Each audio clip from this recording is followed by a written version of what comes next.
skill set or thing that I've learned in business that pretty much shocked me. I really only learned this in the last year, but looking back at it, people have told me this forever, which is there's a massive difference, a massive gap in skills, and a lot of people cross it, but the gap exists of starting and managing. So when you start businesses, a lot of people think of Mark Zuckerberg and they're like, this college kid started this thing.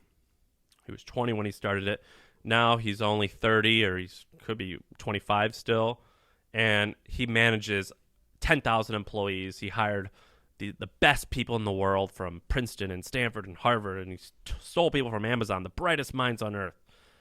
And you think, yeah, that's just how it goes. Well, managing those people and the business, it's incredibly challenging. And oftentimes, the people who are creative and crazy enough to start companies, a lot of times the skill sets they needed to start it are not only different, but oftentimes opposite of what it takes to run. When you start something, you could look at a lot of spreadsheets and you could kind of like guess your way there. But a lot of times, not all the time, but a lot of times starting something, it's completely irrational. On paper, things may or may not work. And you just got to be creative and you got to do shit and you got to move fast and you're not going to have meetings.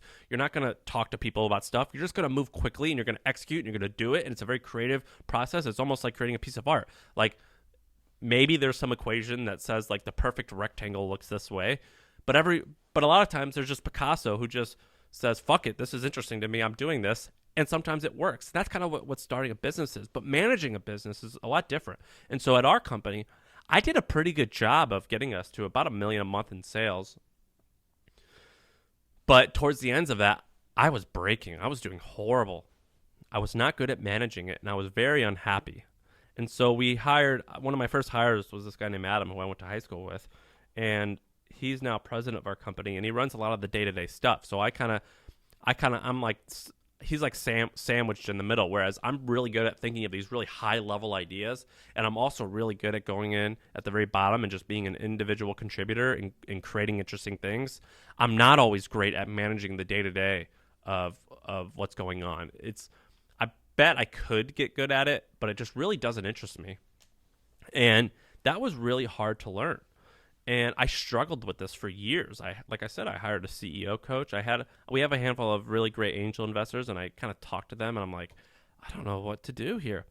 And it wasn't until I realized that Adam is one of the best at this. He loves this. He's the type of guy who was the captain of the football team, the president of student council. He loves leading people.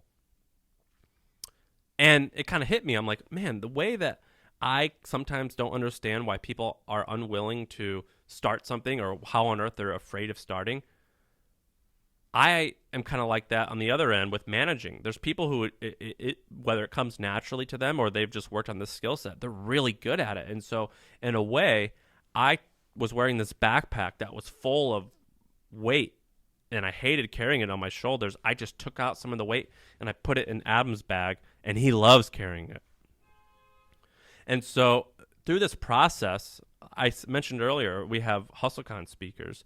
Through this process, I actually talked to a lot of people at our conferences, and that was one of the major things that I used to ask people, which is, do you have a right-hand man or a right-hand woman? Do you have someone leading the day-to-day? Because I'm struggling with that. How do you do that? And there was typically two answers, which was, yeah, I don't like it. It's really hard. And I could sense that these people, I don't want to call anyone out, but go and just Google like HustleCon speakers or something. Look at all the people who we've had at our events, and this is the type of person, or those are the people who told me this, which was they would say like, I am horrible at managing this, or oftentimes they would have like one of their assistants or like a keeper or like a handler like with them, and I would be like, hey, what's this person like as a manager? And the answers were pretty consistently pretty bad. This person's not good. And so the first answer was, I'm not good at it. I'm really struggling with it. And a lot of times those people would say, I wish I had someone who I could replace myself as CEO. I would hear that all of the time. I was shocked by it. And the second answer that I got was, yeah, I hired a really good COO or a really good president, and this is my right-hand woman or right-hand man, and they run a lot of the day to day, and it allows me to focus on what I do best. And the people who said number 2 were way happier, and oftentimes I think a lot more successful. Now, there are these rare occasions where the person who started it is just they're also a great CEO or a great people manager. That definitely happens. But often it is not the case. I'm looking at a photo of Ted Turner. Ted Turner is one of my heroes. He was pretty notoriously a bad manager. He was a great leader. People wanted to follow him into battle. But what he would do is he would come up with these great ideas. So Ted Turner came up with the idea of CNN, and he launched it. But before that, he had other businesses. And when he came up to CNN, a lot of people think, Ted Turner, you're the guy who started CNN. Well, yeah, he is. But there was another guy named Reese. And Reese was the guy leading the day-to-day. Ted came up with the idea, and then he went away for 3 months and did a sailing competition. So having these right-hand people is very important. And a lot of times I feel like I'm the right-hand person at this point.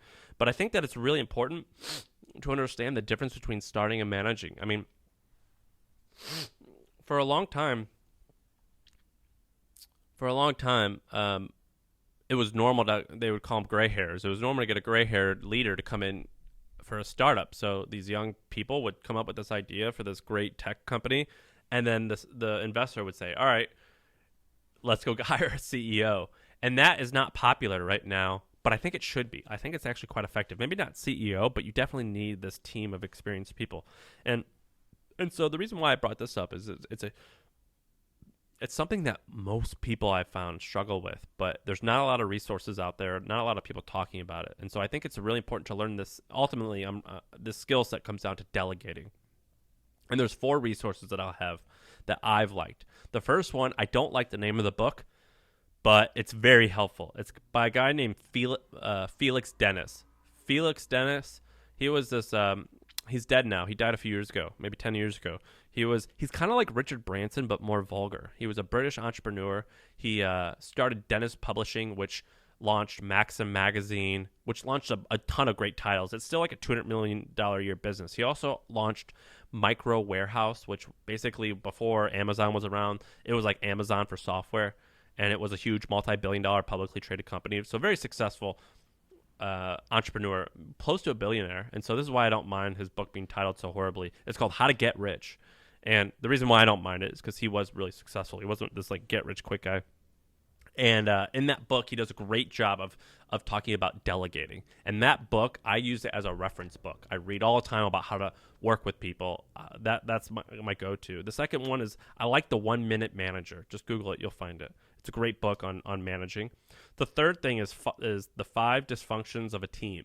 And so it's a great book that looks at what successful teams and people look like and what they don't look like, more importantly. And so oftentimes the best way to be good at something is you find out the bad ways of doing it and you just don't do that. And the fourth thing is one of my investors is this guy named Tucker Max. Tucker Max, if you're a man and you're between the ages of probably 28 and 40, you probably know who Tucker Max is. He was famous because he had this blog called I Hope They Serve Beer in Hell. And it was very controversial. It was basically about his frat days, and he was just this wild partier and drinker. So he has a really controversial opinion.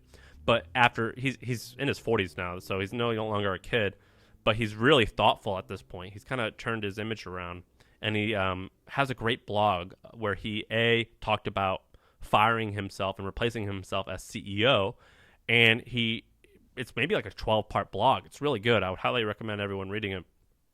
And he's one of my investors, and he's kind of a mentor to me. You know, him and I are kind of similar in that we try to be macho, or at least we started that way of wanting to be macho and show no weakness. But he's actually done a really good job of being introspective and talking about his feelings a lot. And he's done really good about talking about managing people. Tucker also has this great book on how to create this great document on how to manage a company or like create a culture. And you could Google Tucker Max culture document, and you'll see it. It's free.